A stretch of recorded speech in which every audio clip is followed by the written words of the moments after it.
রমজানে শয়তান বাধা থাকে, তাহলে আমরা গুনাহ করি কিভাবে? রমজান শুরু হয়েছে, সময়টা মদিনা, সাহাবারা খুশিতে ভরে উঠেছেন। কিন্তু একজন মানুষ খুব অস্থির, আবু হুরায়রা রাদিয়াল্লাহু আনহু। এক রাতে রাসূলুল্লাহ সাল্লাল্লাহু আলাইহি ওয়াসাল্লাম তাকে দায়িত্ব দিলেন জাকাতের মাল পাহারা দিতে। গভীর রাত, হঠাৎ এক ব্যক্তি চুপিসারে এসে খাবার চুরি করতে লাগলো। আবু হুরায়রা রাদিয়াল্লাহু আনহু তাকে ধরে ফেললেন। লোকটি কাঁদতে কাঁদতে বলল, আমার পরিবার অভুক্ত, আমাকে ছেড়ে দিন। আবু হুরায়রা রাদিয়াল্লাহু আনহু দয়া করে তাকে ছেড়ে দিলেন।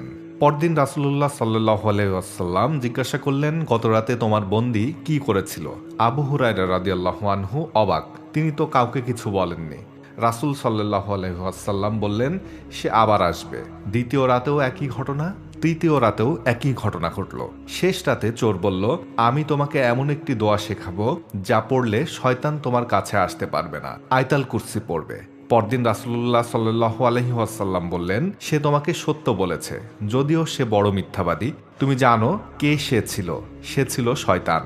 সহিহ বুখারী। তারপর রাসূলুল্লাহ সাল্লাল্লাহু আলাইহি ওয়াসাল্লাম বললেন, যখন রমজান আসে শয়তানদের শৃঙ্খলিত করা হয়। সহিহ বুখারী, সহিহ মুসলিম। ভাবুন, রমজানে শয়তান বাধা থাকে, তবুও যদি আমরা গুনাহ করি তাহলে শত্রুটা কে? আমাদের নফস। রমজান আমাদের জন্য অজুহাতহীন মাস। শয়তান বাধা, এখন লড়াইটা নিজের সাথে।